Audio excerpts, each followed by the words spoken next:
Olá pessoal, sejam bem-vindos e bem-vindas.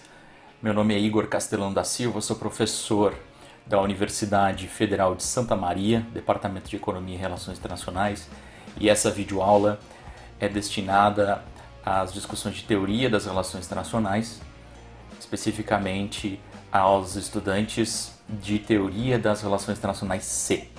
O tópico que vou abordar hoje é o tópico do PPC, o Programa de Pesquisa Científico Liberal da Teoria de Relações Internacionais.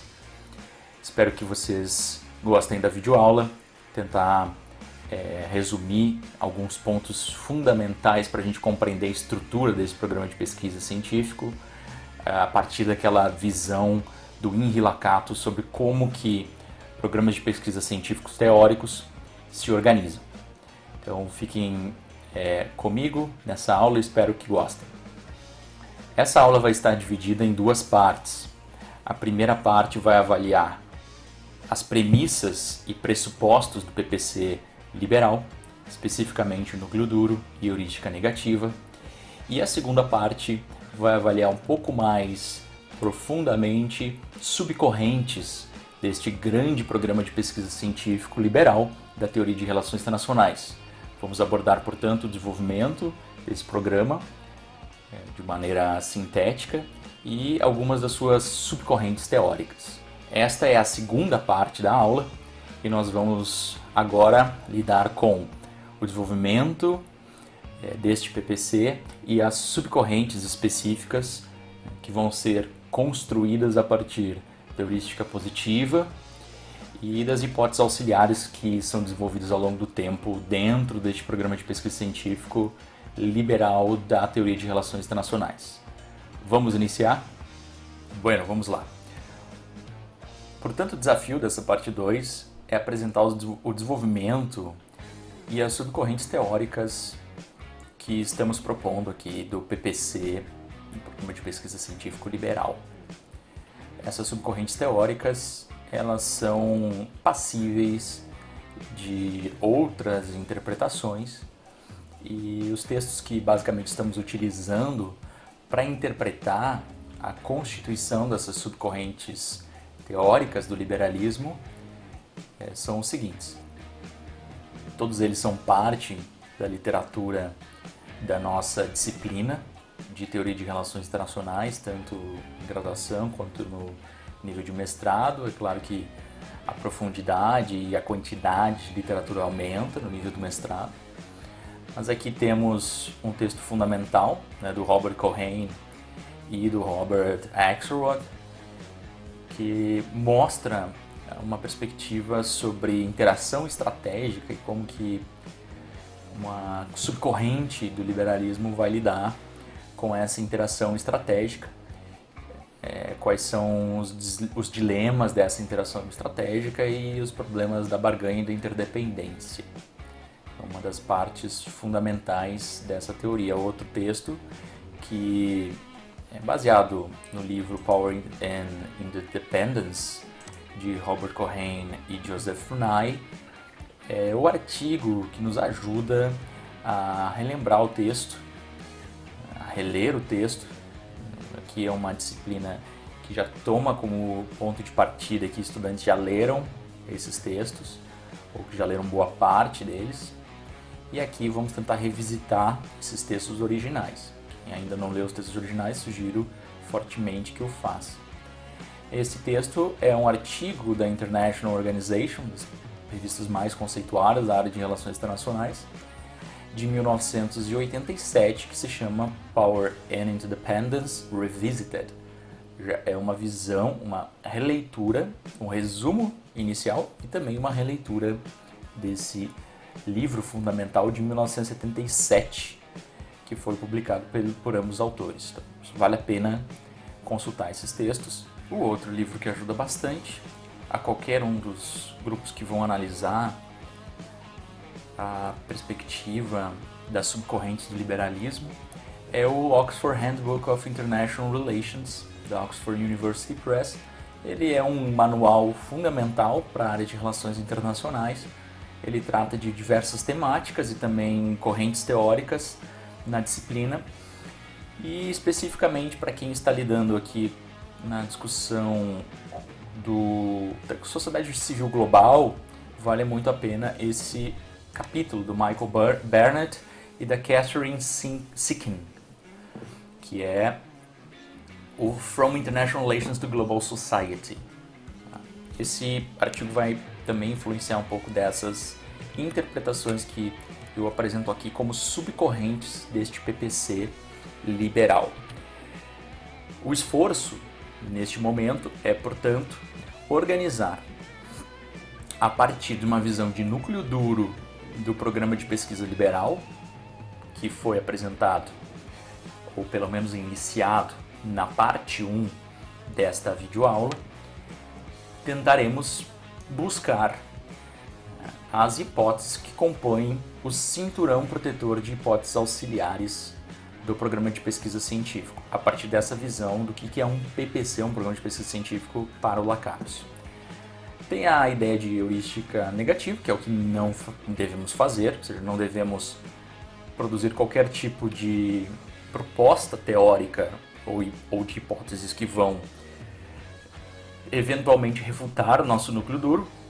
O núcleo duro a gente pode até criticar, mas a gente aceita, a gente obedece ele. Obviamente nessa visão lacatosiana. Se eu sou liberal, quero produzir dentro do PPC liberal, eu posso ter visões, interpretações, mas ao fim e ao cabo eu vou aceitar este núcleo duro. A heurística positiva é o que eu devo fazer a partir desse núcleo duro. A partir desse núcleo duro, então, hipóteses vão ser concebidas e essas hipóteses vão ser testadas. Vamos lá. Essas hipóteses, sendo organizadas a partir de diferentes autores, elas vão claramente compor subcorrentes teóricas dentro deste programa de pesquisa científica. Ou seja, isso é muito natural acontecer. O Lakatos subexplorou isso. E é uma proposta aqui dessa disciplina tentar observar estas subcorrentes teóricas e as hipóteses que elas constituem. Parte significativa desse trabalho, como é uma disciplina de teoria de relações internacionais, tanto para a teoria de relações internacionais C na graduação, como eventualmente para a disciplina de teoria de relações internacionais para o mestrado, é parte da tarefa de estudantes pensarem, instigarem o conhecimento e a reflexão sobre quais sejam essas hipóteses. Os elementos fundamentais para observar isso estão nos textos, mas também aqui nesta videoaula que eu vou apresentar para vocês. Tentar, pelo menos, pensar quais são as subcorrentes, né, e os seus elementos principais para que vocês tenham condições de propor as hipóteses que compõem esse cinturão protetor de hipóteses auxiliares. Para chegar lá, é importante observar ainda naquele texto que apresentei na aula passada, ou na parte 1 desta aula, os modelos explicativos que existem no PPC liberal. Existem, no mínimo, 3 perspectivas explicativas dentro do PPC liberal e as suas várias derivações. Pode-se também observar mais dessas perspectivas explicativas, mas aqui a gente vai tentar delimitar a partir da noção do Andrew Moravcsik quais sejam as perspectivas explicativas que vão orientar este conjunto teórico.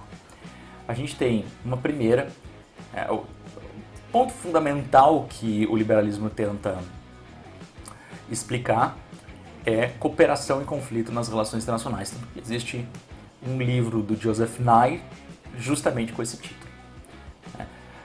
Explicar cooperação e conflito. Por que estados cooperam? Por que estados entram em conflito? Por que atores internacionais cooperam ou entram em conflito? Há uma noção de que, como eu tinha observado anteriormente no parte 1 desta videoaula, que estados variam preferências, são variados do que diz respeito às suas próprias preferências. Mas o que causa essa variação? O que explica essa variação? Então, há diferentes perspectivas. Primeiro, uma noção mais individualista do ponto de vista explicativo, embora todos sejam individualistas do ponto de vista ontológico, essa visão é mais individualista do ponto de vista teórico também. Então, crenças, ética, ideologia, valores, lideranças políticas com perfil, com formação, mais ou menos adequadas a uma visão ética, ideológica voltada à cooperação, à racionalidade, pode produzir mais ou menos conflito no sistema internacional. Vai afetar, obviamente, a preferência dos Estados, que são os atores mais importantes, né, nas relações internacionais contemporâneas. Isso não necessariamente o liberalismo contradiz, né, mas são vários outros atores que vão afetar também as preferências desses Estados.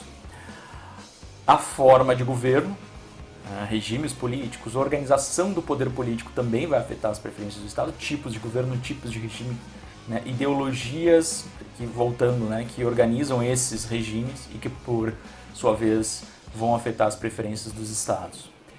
E também forças transnacionais, né, o comércio, os fluxos de comércio, a sociedade civil global, atores que não sejam especificamente os Estados. Vão afetar as preferências do Estado, obviamente, e vão produzir mais ou menos conflito nas relações internacionais. Então, ainda essa perspectiva mostra como Estados também têm centralidade no próprio liberalismo. Muito embora atores, instituições de outros níveis de análise que não o Estado, outras instituições e organizações vão afetar profundamente a cooperação e o conflito, que pode ser mais conflitiva, mais cooperativa, harmoniosa, ou mista, que envolve, né, cooperação e conflito a partir de fatores relativos à expectativa das unidades ou dos atores em interação, informação, comprometimento prévio. Então, essas relações podem variar de muitas formas.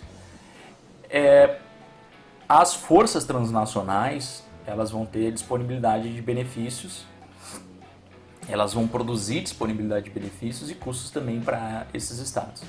Outro ponto mais importante aqui é que essas relações de cooperação e conflito, por si só, elas vão produzir interdependência, uma esfera processual, que depois no Logic of Anarchy, de Barry Buzan e outros autores, vai se concretizar no conceito de nível, né, de interação. Ou seja, qual é o nível de interação, o grau de complexidade dessas interações, né, que vão afetar o grau de interdependência entre esses atores. E isso vai ser fundamental. Essa esfera processual, né, também variada lá no Buzan pela capacidade de interação, ela vai afetar muito a preferência dos estados. Então, a partir desses modelos explicativos, a gente vai para algumas perspectivas. A perspectiva ideacional, a noção de que as próprias conformações sociais, identidades, valores, vão afetar os resultados políticos de cooperação e conflito. Isso tem muito a ver com a filosofia política de tradição liberal, de tipo John Stuart Mill e tipo Woodrow Wilson, que vão mostrar então, que elementos de valores, de moral, de elementos fundados na ética dos indivíduos podem afetar as preferências que vão avaliar, né, e vão produzir resultados específicos na política externa, na produção de bens públicos. Então, essa identidade social vai afetar significativamente as preferências dos atores. Isso no meio interativo, ou seja, na interação, né, vai gerar interdependência. Muitas vezes a convergência entre esses valores, se valores positivos do ponto de vista de busca à paz, valores iluministas, né, de congregação de povos, nesta interdependência pode gerar cada vez mais resultados ou externalidades positivas no sistema, na visão liberal. sobretudo nessa corrente ideacional.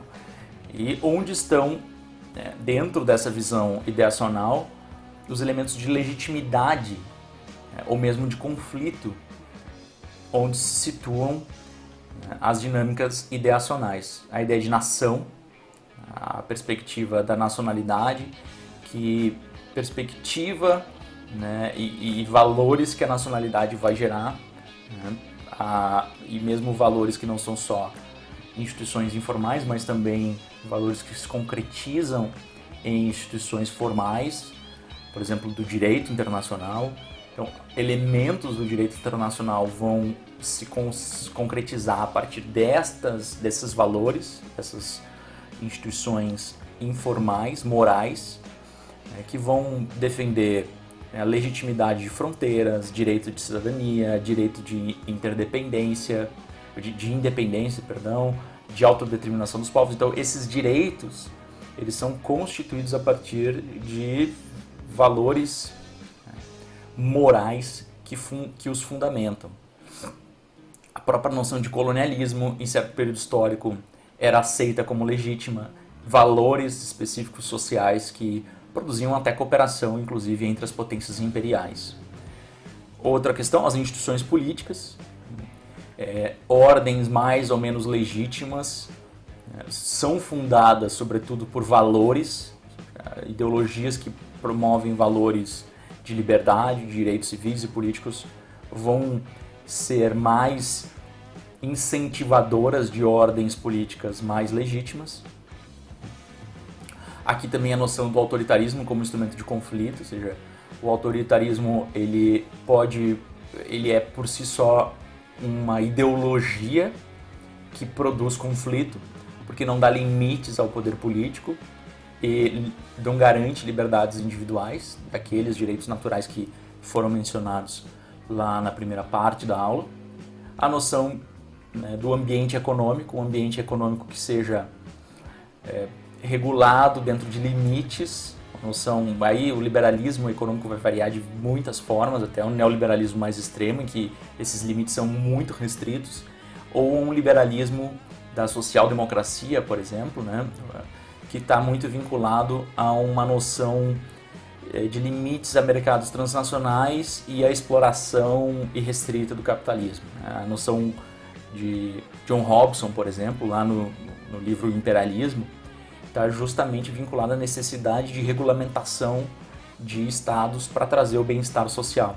O valor intrínseco do capitalismo, do sistema capitalista que é fundado dentro dos estados, vai afetar sim as preferências dos estados e as interações mais ou menos cooperativas. Uma outra perspectiva, que é a perspectiva governamental, que está no segundo nível de análise, o nível de análise na segunda imagem lá do Waltz, que é a perspectiva governamental estatal.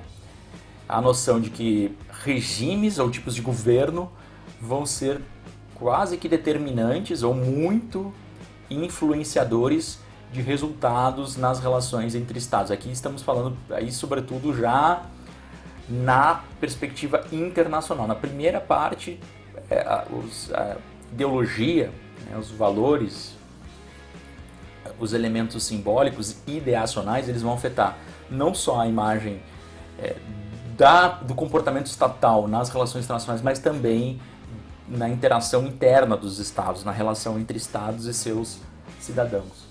Aqui sim, a preocupação principal da teoria liberal é como que configurações de instituições representativas domésticas vão influenciar em preferências que vão dominar a política desses estados nas relações internacionais.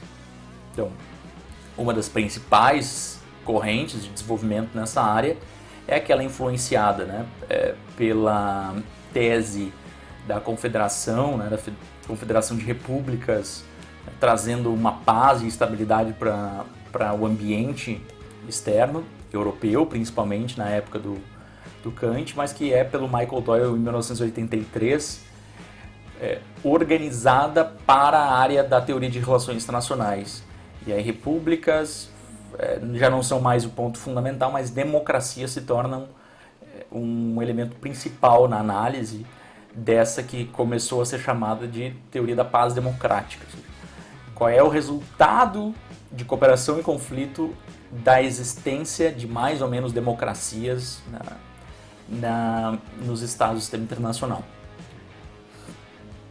Essas perspectivas elas estão muito vinculadas com hipóteses que vão fundar uma noção de que o pluralismo ele é positivo por aumentar a aversão ao risco, ou seja, quanto for maior o grupo que governa, o grupo que está governando, maior vai ser a tendência de ganhos amplos para a sociedade. E aí esses líderes vão ser mais limitados a aceitar riscos e aceitar um comportamento oportunista. Também essas instituições, principalmente as instituições democráticas, vão produzir controles, checks and balances, que vão constranger elites políticas a tomarem comportamentos que vão gerar muitos custos para a sociedade, geralmente aqueles comportamentos agressivos, violentos, externa ou domesticamente. E também há algumas perspectivas, também ainda vinculada também ao núcleo duro liberal, de que o protecionismo e a agressão, o comportamento violento, ele tende a ser menos predominante em democracias. E algumas variações também existem nessa literatura, mas é uma das teses que se trabalha. A noção de representação, então, pluralismo é importante. A noção de representação estava lá no núcleo duro, relembrando aqui. Então, a ampliação da representação tem condições de inibir o conflito internacional. Então, quando os representantes dos estados estão decidindo, pensando numa sociedade e tendo custos de controle dessa população por meio de representatividade institucionalizada, eles tendem a não aceitar ações muito precipitadas que vão ter custos de médio e longo prazo. Outra questão, alguns problemas surgem, democracias em transição. Quando que pode ser chamado um regime de democrático especificamente, ou um sistema político, Quando que ele vai poder ser chamado de mais ou menos democrático? Então, a tese fundamental é que democracias ou um governo eletivo não entram em guerra entre si. Então, essa tese, originária já da década de 70, pelo Michael Doyle, é trazida para a teoria de relações internacionais e alguns argumentos são adotados e que vão ser testados. Então, essa corrente, ela já não é só uma corrente mais filosófica, ela está também procurando testar esses argumentos por meio, inclusive, de estudos rigorosos e uso de métodos quantitativos, estatísticas, que vão auxiliar nos testes específicos desta tese, de que democracias não fazem guerra entre si. Então, essa proposição, ela é, obviamente, probabilística, ou seja, não quer dizer que isso vai existir em todos os casos, mas existe uma grande ocorrência, ou melhor, uma grande inexistência de conflitos armados entre democracias a partir da Organização de Estados Nacionais modernos. Aqui também uma ideia de que pares de democracia é o ponto fundamental, então são analisados díades, democracia e democracia, e verificar como é que foi a relação entre elas, ou mesmo verificar conflitos armados ao longo da história e identificar se ocorreu ou não conflito armado entre democracias, especificamente. Então, essa noção de díade é importante para análise estatística, mas não precisa se limitar a essa perspectiva. Então, essa importância da política doméstica é o que orienta essa teoria da paz democrática, que trataremos especificamente os estudantes. Não vou dar de mão beijada aqui para os estudantes, porque isso é parte da avaliação da disciplina. Então, disciplina que envolve também um trabalho por parte dos estudantes. E os estudantes vão ter que desenvolver a sua leitura sobre essa teoria, apresentar, e aí depois eu faço o fechamento com a apresentação do que seria efetivamente uma visão mais vinculada aos textos e ao desenvolvimento da própria disciplina até hoje. Mas eu estou dando aqui alguns caminhos, umas pistas específicas para que esses grupos consigam se organizar. O que é importante então para essa corrente teórica? E a gente poderia chamar isso aqui de heurística positiva, ou seja, o que eu preciso fazer para produzir nessa subcorrente teórica? Desenvolver conceitos operacionais, né, de democracia, de guerra. Se eles utilizam estatística, então esses conceitos precisam ser mensuráveis, inclusive, né? Desenvolver hipóteses sobre diferenças entre regimes e ditaduras, tipos de regimes, tipos de autoritarismo, escala entre eles, aplicar essas hipóteses à base estatística e verificar realmente se há ou não raridade de guerra entre democracias. Uma forma aqui, que é um texto do Owen, de 1994, é parte da literatura da disciplina, é tentar encontrar, né, cadeias causais, não só a correlação entre guerras e a existência de guerras, ou melhor, a existência de democracias e a inexistência de guerras, mas também variações temporais, ou seja, se variações no grau de democratização produz mais ou menos guerra, se existem também outros tipos de interação que não há guerra aberta, mas também conflito violento ou, né, um tipo de interação não militarizada, ou minimamente militarizado, mas que não seja caracterizado como guerra entre essas democracias. Então, existem outros tipos de conflitos? Sim ou não? Essa é uma das formas de tentar identificar outras correlações. Mas aqui especificamente, desse gráfico do Owen, é uma tentativa mais explicativa. Por que, afinal de contas, existe a paz democrática como um resultado aqui? Deixa eu ver. A paz democrática como um resultado. Porque, basicamente, existem constrangimentos no governo. Então, é uma visão um pouco mais causalística, né? Causalística porque é causal. Então, tentando explicar o que faz, efetivamente, a paz democrática existir são os constrangimentos no governo. Mais ou menos constrangimentos vai produzir mais ou menos guerra. Aqui, o que seria a causa fundamental são as ideias liberais. Então percebam que o Owen está pegando aquela primeira imagem que vocês tinham visto, né? Aquela imagem das ideias. Aquela imagem das ideias vai afetar os regimes, que é a segunda imagem, e por sua vez isso vai afetar as preferências dos estados. Então as ideias liberais vão produzir ideologia social, um fundamento ideológico social de identidade e reconhecimento entre democracias, é o que o iluminismo produz, uma noção de identidade humana, humanística, mas aqui uma identidade liberal, né, e democrática, e também vai produzir instituições que geram um debate livre e constrangimentos no governo. Essa é uma das formas de desenvolvimento da teoria, mas que o grupo específico vai ter que lidar com essa discussão e me apresentar como essa teoria tem sido desenvolvida, quais autores, quais hipóteses e o que tem avançado nos últimos anos. A perspectiva sistêmica, segundo, terceiro elemento, né, está no terceiro nível de análise, o nível lá da estrutura do sistema internacional, um nível mais holístico, mais macro. Aqui tem algumas das correntes, né, algumas importantes, né, que são referidas inclusive pelo Moravcsik.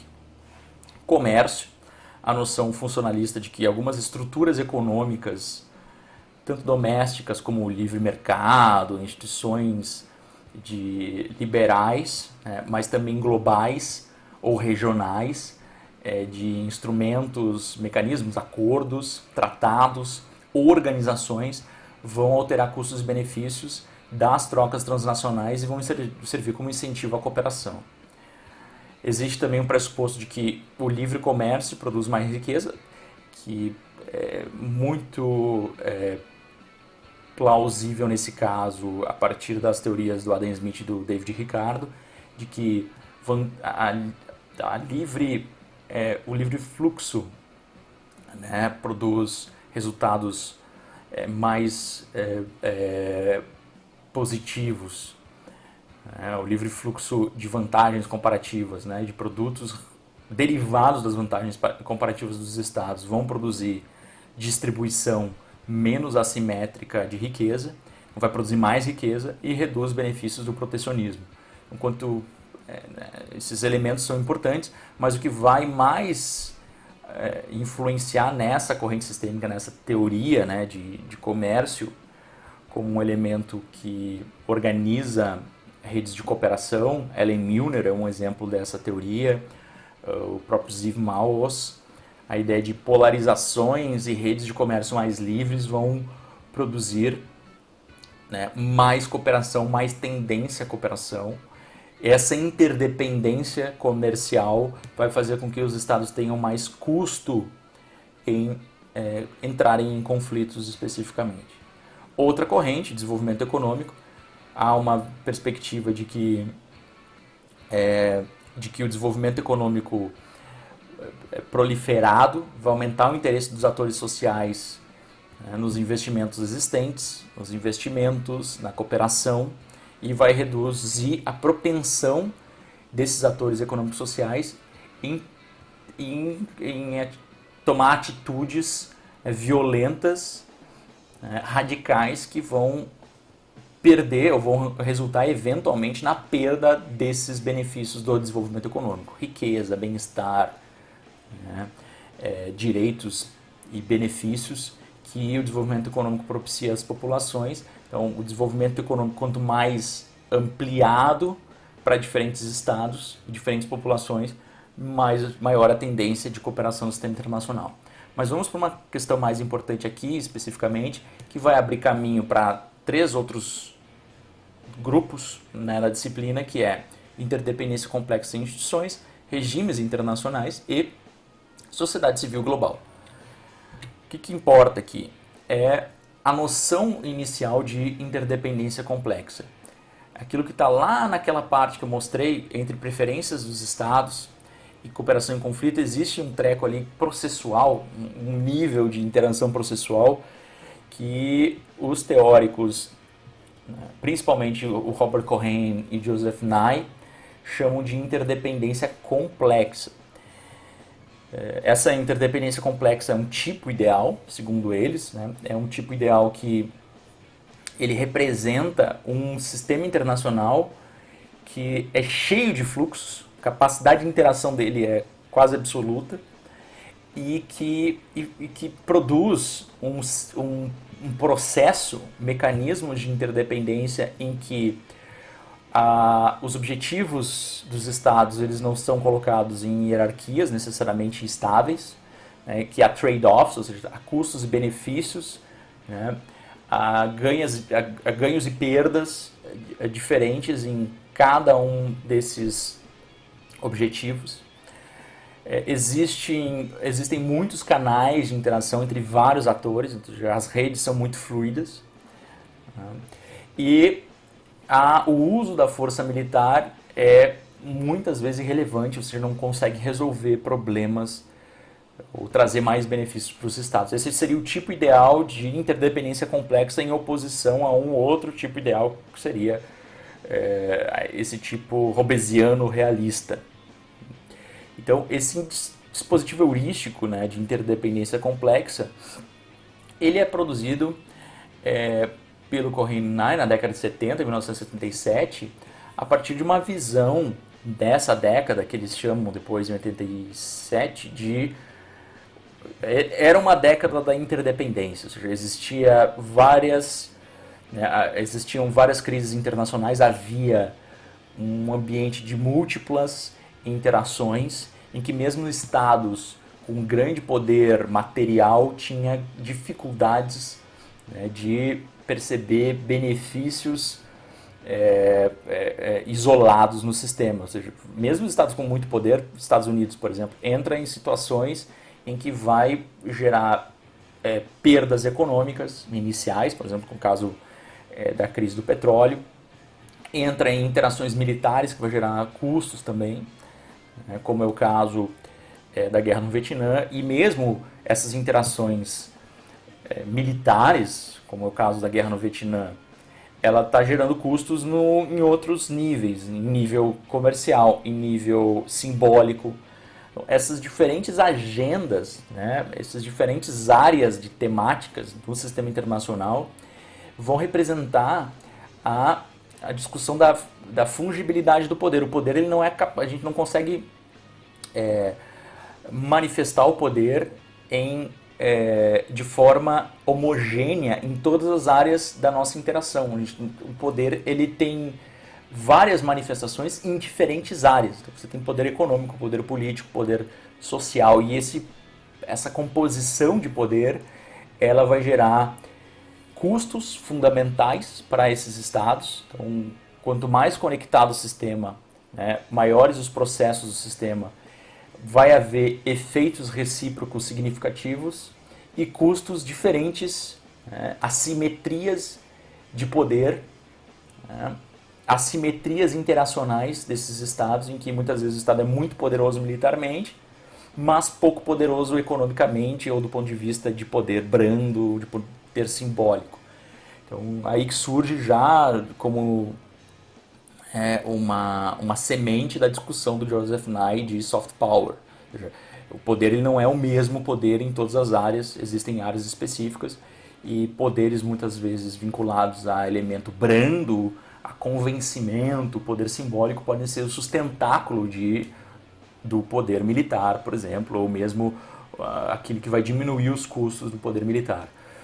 Essa conexão com o sistema, ela vai produzir níveis diferentes de sensibilidade dos estados em relação a diferentes temas do sistema, ou seja, como ele é afetado por temas, ou seja, a indústria do petróleo.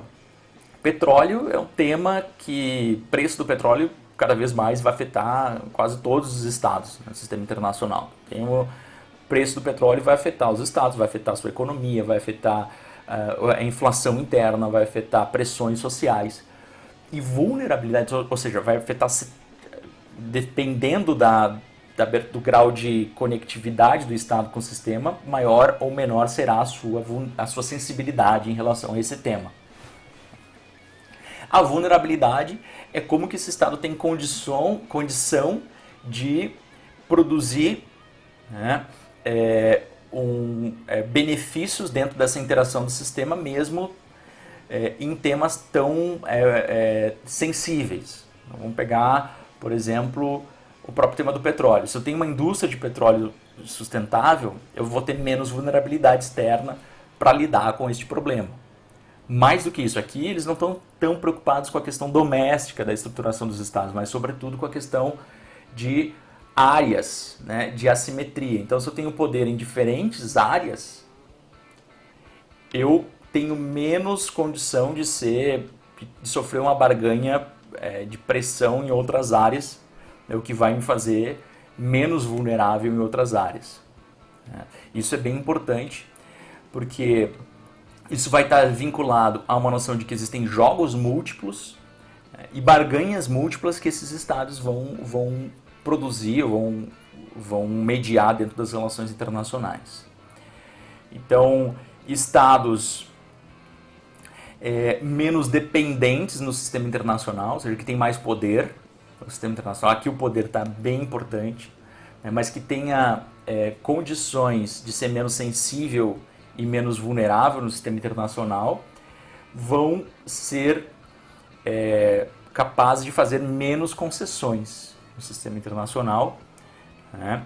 E, obviamente, eles vão fazer concessões com um custo menor. Mas lembrem que esse seria o modelo realista. Os estados têm muito poder em todas as áreas. Mas no modelo deles, eles vão dizer, olha, os estados não vivem num ambiente assim.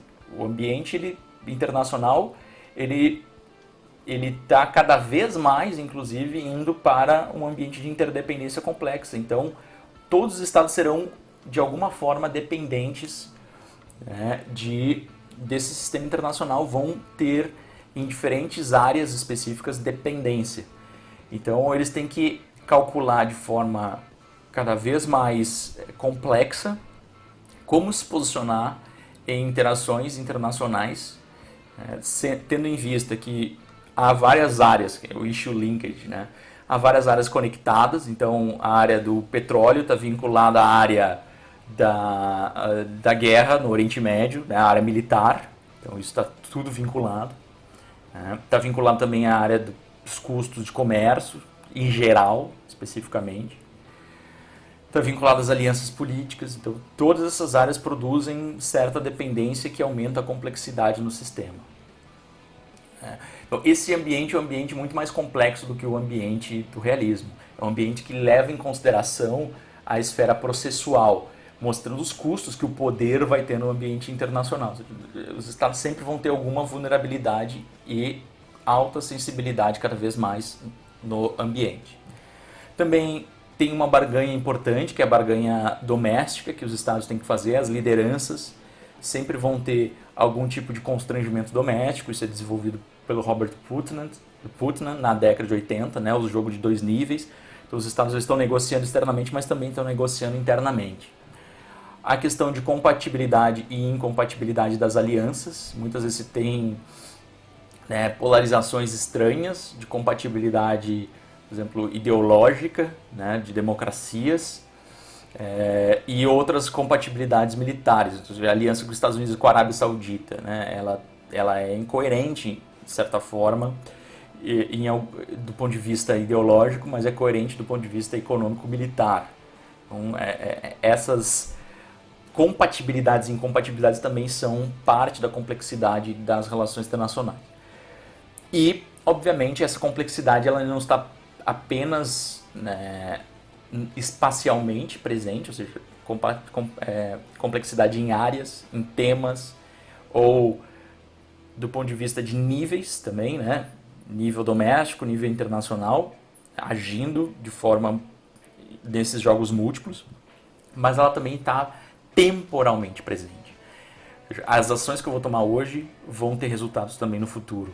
E muitas vezes os custos maiores de algumas ações, eles vêm no futuro. Né? Problema de benefícios de curto prazo e custos de longo prazo começa a ser muito importante aqui também para a teoria liberal. Então, se eu tenho essa interdependência, este ambiente cada vez mais complexo, né, existe entre os estados o interesse, inclusive, e a necessidade de estabelecer instituições para regulamentar, para dar mais informações e diminuir as incertezas desses estados em relação a os custos e benefícios que as escolhas que eles tomarem produzirão. Algumas questões importantes, né? As definições mais importantes aqui. Primeiro, essa questão da dimensão processual do sistema internacional. Como eu já tinha falado, né? Interação e jogos mais ou menos cooperativos. Você pode ter tipos de interação na área militar que são interações que tendem mais ao conflito, né? Ou interações que tendem mais à cooperação. Por exemplo, armas nucleares. O grau de destruição de armas nucleares vai nos levar tendencialmente a uma cooperação que tem muitos custos para ser conflituosa. Então, os custos de uma postura violenta no ponto de vista do debate de controle de armas nucleares pode levar a custos excepcionais, ao contrário de outras áreas em que, por exemplo, do ponto de vista da guerra irregular, da proliferação de armamentos leves, os custos em relação a esses jogos de cooperação em conflito, eles vão ser menores. Então, jogos diferentes, tipos de interação em áreas e grau de custos e benefícios diferentes vão produzir resultados diferentes. Sempre levando em consideração que os estados têm racionalidade limitada, ou seja, eles adotam uma perspectiva neonacionalista também da economia, nos estudos econômicos. O Herbert Simon é um autor fundamental nessa área, né? A noção de que existe uma racionalidade, mas ela é limitada cognitivamente e informacionalmente. Então, há sempre uma informação subótima em relação ao que os estados conseguem ler do sistema. Os tipos de jogo vão afetar a possibilidade de interação e existem 3 dimensões fundamentais, segundo o Axelrod e o Robert Keohane, que vão ser cruciais para a gente entender essa dimensão processual. Que é, primeiro, o grau de mutualidade de interesses, se os interesses são mais ou menos convergentes, a sombra do futuro e o número de jogadores. O número de jogadores, ok, né, aumenta a complexidade do sistema a partir do número de players, o que pode também gerar mais uma visão mais moderada, menos violenta ou agressiva no sistema, dependendo da perspectiva ou do jogo e interação. E o ponto mais importante aqui é a sombra do futuro, né, esse conceito. Né? A sombra do futuro significa basicamente reciprocidade futura. A noção de que a sombra do futuro é basicamente o quanto do futuro que nós não conhecemos ou a incerteza em relação ao futuro afeta as decisões e as escolhas que tomamos hoje.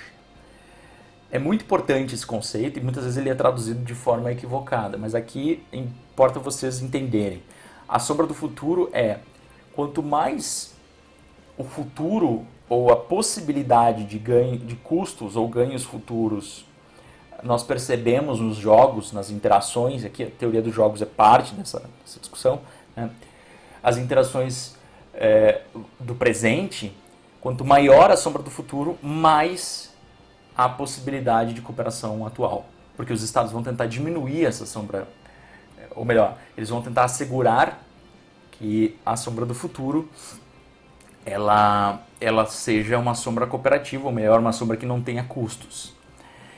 Então, a sombra do futuro, ela é um promovedor de cooperação, ela influencia a partir de uma visão de horizontes de longo prazo, regularidade dos seus interesses, né?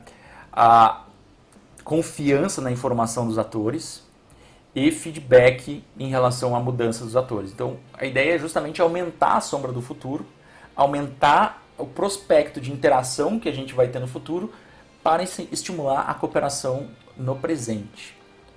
E como a gente faz isso? Aí chegamos, finalmente, nas instituições. As instituições são arranjos formais e informais, ou informais, né? Seja tanto formais como organização, né? Consolidadas em organizações, com regras, normas, até personalidade jurídica, eventualmente. Ou informais, né? Costumes, hábitos, normas, e aí regimes, muitas vezes que são a configuração de tudo isso, né? E esses arranjos eles podem otimizar justamente o ambiente informacional, criar regras, criar procedimentos, criar princípios que podem favorecer a cooperação. Aqui a informação é uma variável fundamental, ou seja, aumenta o grau de acesso à informação e as incertezas são diminuídas, aumenta a recorrência da interação e aí a cooperação se torna extensiva, não é uma cooperação pontual. Você sabe que no futuro você vai ter que lidar com aquele sujeito novamente. Ou seja, se você tomar uma decisão muito radical nesse momento, no futuro você pode sofrer custos, como foi o caso da Liga das Nações, ou melhor, não da Liga das Nações em si, né?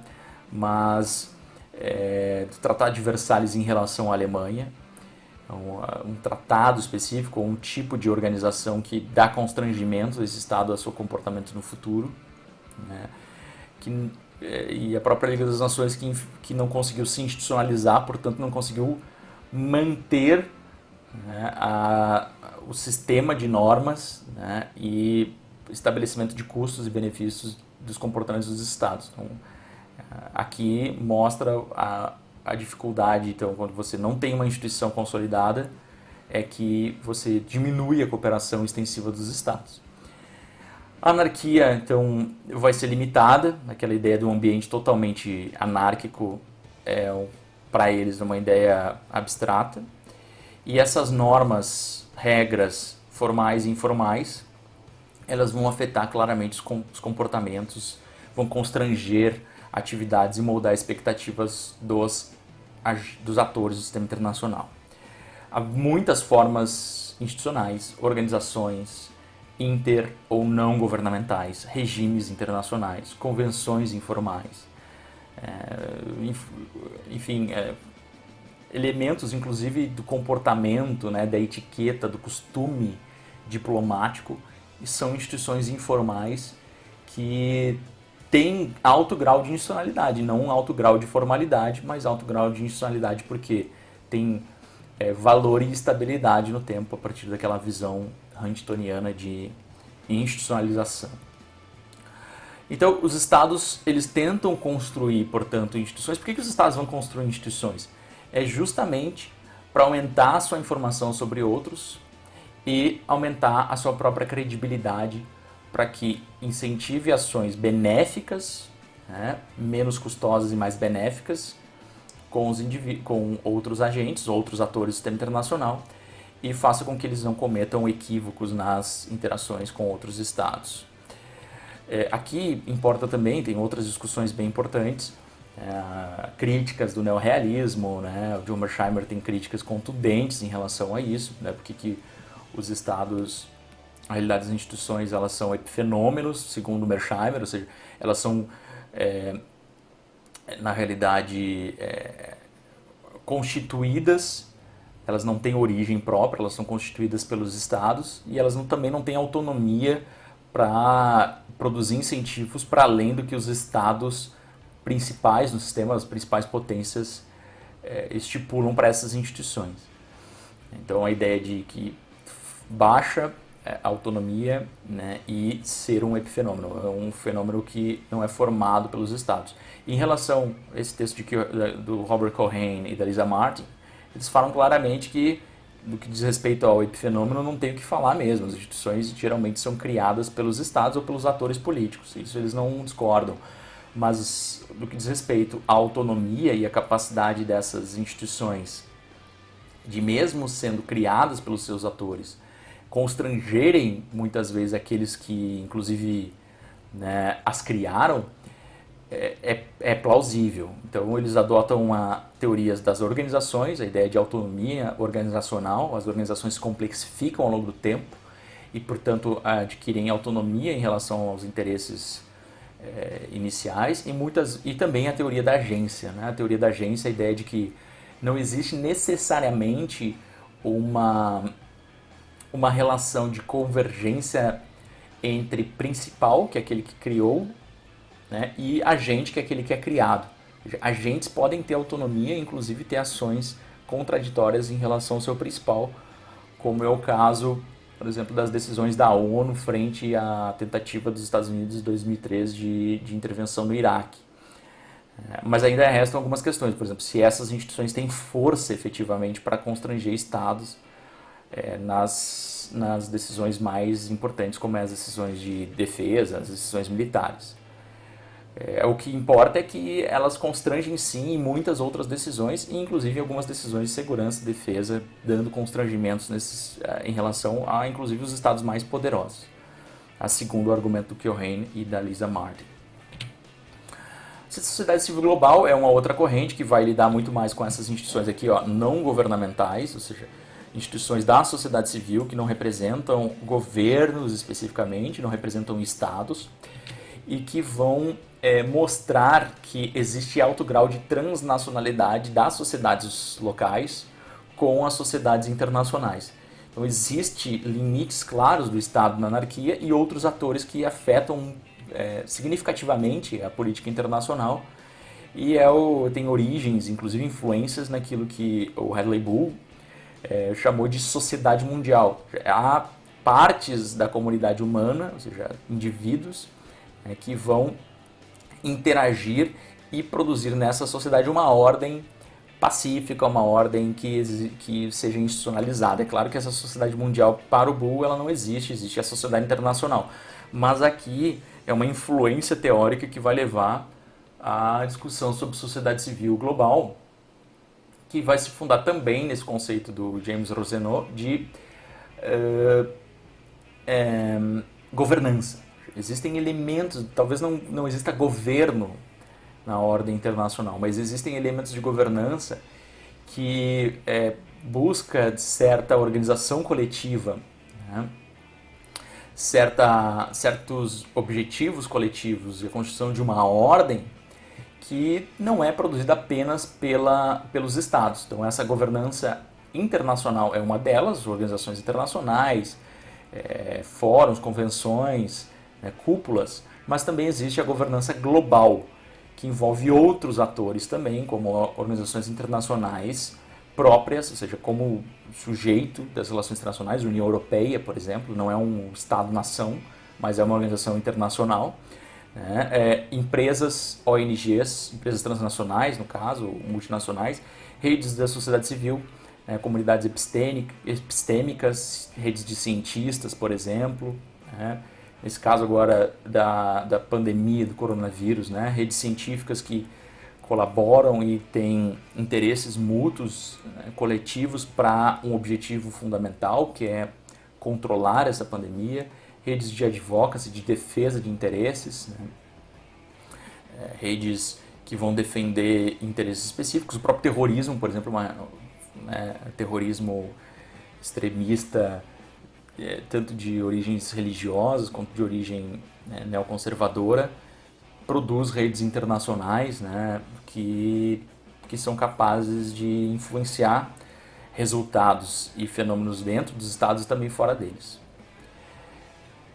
Este momento de maior globalização vai também influenciar significativamente a construção de redes de comunicação, redes de transporte e certa superação relativa dessa limitação territorial que existe em sistemas internacionais com menos capacidade de interação. Então, aumenta redes, por exemplo, redes de tecnologia da informação e comunicação. Alguém poderia estar vendo esse vídeo em outro país, por exemplo. Redes de transporte, você tem condições de chegar no outro lado do mundo de forma exponencialmente mais rápida do que há 200 anos atrás. Então, esses elementos fazem com que exista mais capacidade de interação e essas sociedades consigam interagir com mais liberdade e condições de interagir.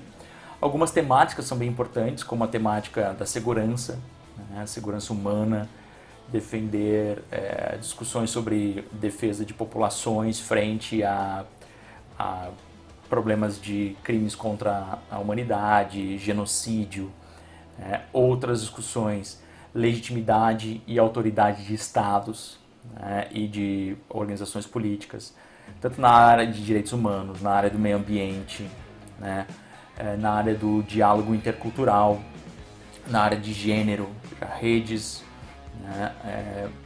de organização nessas áreas. Isso é muito importante e algumas discussões e dilemas que ainda permanecem. Eu espero também que o grupo específico que vai lidar com essas questões avance um pouco nesses dilemas, sobretudo. Mas aqui tem alguns que eu gostaria já de mencionar, que são, primeiro, o dilema da divisão norte-sul global. Será que a sociedade civil global ela tem a mesma capacidade de interação, mobilização e arrecadação de recursos, de ação, tanto no sul global quanto no norte global? Será que há diferenças entre centro e periferia também na sociedade civil global? Será que poder de instituições como os próprios estados e interesses dessas instituições não influenciam também organizações não governamentais, grupos da sociedade civil global? E como, se sim, é mais plausível que sim, como influencia? Qual é o grau de controle e legitimidade dessas instituições da sociedade civil global em relação à representatividade de um grupo específico? Por exemplo, vou dar um exemplo específico na minha área, que é a área de pesquisa científica, na área de relações internacionais. A International Studies Association, a ISA, representa em princípio o mundo de cientistas e pesquisadores na área de relações internacionais. Mas se você vai ver a representatividade, acho que 80%, posso estar dando um balão aqui, mas para mais de 50% dos pesquisadores e pesquisadoras são do norte global. Então, são da Europa e dos Estados Unidos, principalmente dos Estados Unidos. E aí, isso vai afetar o tipo de interesse que, a composição diretiva dessa organização, quem vai ser dirigente, quem vai gerir, quem vai ser representante e, obviamente, os interesses dessas organizações, inclusive, por exemplo, o fato de que você não tem congressos, conferências anuais da ISA fora da América do Norte, Estados Unidos e Canadá. Fora isso, é difícil encontrar. Então, será que é internacional, efetivamente? né? E por que não é internacional, se propõe a ser internacional? Tá? Esse ponto é bem importante e é também um dos dilemas e desafios da discussão sobre sociedade civil global. Portanto, a partir dessa apresentação sintética das discussões que fundaram o desenvolvimento das subcorrentes do PPC liberal, nós temos uma noção esquemática aqui, né, de constituição de subcorrentes dentro do PPC liberal. É um dispositivo heurístico, portanto não tem nenhum compromisso necessariamente com a precisão do ponto de vista das linhas e tal, mas é só para a gente ter uma ideia de que a partir do núcleo duro surgem hipóteses, e essas hipóteses vão conformando algumas subcorrentes que também compartilham com outras subcorrentes algumas dessas hipóteses. Então, o que vocês, os estudantes da disciplina específica, ou mesmo vocês que eventualmente estejam assistindo o vídeo em algum outro momento, não necessariamente cursando essa disciplina, algumas das questões relevantes para o debate de toda essa aula, inclusive da parte 1 e da parte 2, quais seriam as premissas do núcleo duro, como eu já tinha mencionado, qual seria a heurística negativa e qual seria a heurística positiva do PPC liberal, e aí sim, mais vinculado a essa segunda parte da aula, as hipóteses auxiliares que estruturam essas subcorrentes, né, e em quais hipóteses auxiliares essas subcorrentes divergem e convergem, até para a gente saber um pouco mais claramente onde é que estão essas fronteiras aqui, onde elas compartilham e onde que elas não compartilham visões semelhantes dessas hipóteses.